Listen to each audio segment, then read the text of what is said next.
In a world as dark and grisly as our own, with bad news around every corner, and video games usually singled out as a scapegoat for society's problems, it is nice to see a piece of media that brings everybody together and serves as a light in these troubled times. Alright, that last part may be a bit hyperbolic, but seriously, the game I'll be reviewing today, Untitled Goose Game, is a title that has gained a surprising amount of groundswell. Currently a best-selling title on the Nintendo Switch, does it really live up to the hype?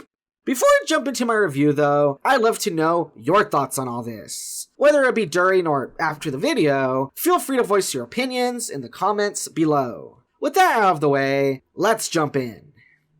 Developed by Australian indie studio House, Untitled Goose Game is a stealth puzzle game in which you control a horrible goose hell-bent on disturbing a peaceful English village. Using a small arsenal of moves such as honking, flapping your wings, and grabbing objects with your beak, it is your mission to accomplish as many things as possible on your goose's to-do list. These of course range anywhere from stealing a gardener's keys, to trapping a kid in a phone booth, to even getting dressed up with a pretty ribbon. Only when the village is in ruins, and you have unleashed your inner nuisance, will the goose finally be satisfied.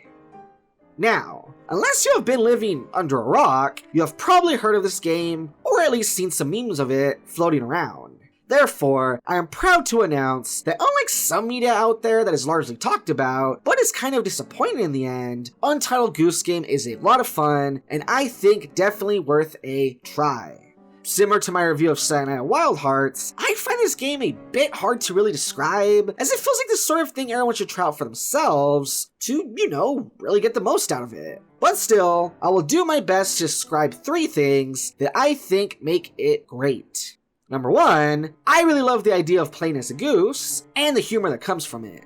By this I mean that, have you ever noticed how birds in real life can be really huge jerks? Like the way a flock of pigeons always seems to crap all over your car right after you washed it? Well, I love that the game takes that idea and puts the ability to be a jerk in your hands. I never thought that a goose would make for an interesting, playable character, but once you really get into it, being this unapologetic, chaotic force that steals people's stuff and honks at them non-stop just because it can, is really fun.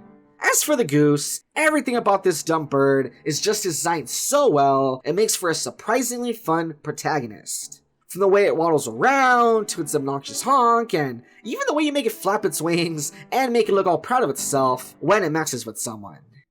Number 2, I enjoyed the puzzles and how open-ended they are.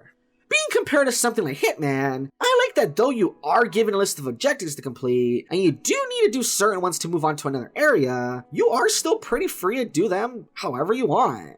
One early mission, for instance, simply says to get the groundskeeper wet. So whether you do this by having him chase you down to the lake, or turning the sprinklers on him is completely up to you. Heck, there might even be another solution that I don't even know about.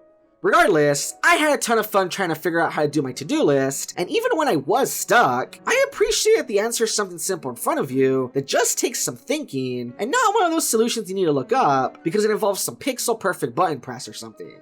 Finally, I love the music. With a score consistent of a single piano, you would think that the music would be nothing to write home about, and yet, the way that one piano is able to convey different feelings like comedy, classiness, and even suspense is really well done. Kind of like adding a music track to a silent film to really enhance the humor or moments of action, the simple soundtrack brings everything together quite well. Even when the music is completely absent, I didn't mind. Due to how the game always has something going on and doesn't feel awkward even in its more quiet moments. On the downside, I am not the first person to say this, but it sucks how soon the fun little adventure with our goose friend ends. Taking around, I would say 3 hours to complete, it is a bit disappointing how short the game is. Still, there is at least the ability to go back and try to accomplish things a different way, so that pads out the time a bit. And there you have it, folks. Though the game is on the shorter end, when that is really the only complaint anyone can give against it, then I think that's pretty good. With a fun premise, a humorous main character, puzzles you can solve as you see fit, and some nice music to wrap it all up, I definitely recommend Untitled Goose Game to anyone who can get their hands on it. But hey, that's just my opinion. And remember, don't take anything I say too seriously. After all, I'm just a wannabe reviewer. Thanks for watching.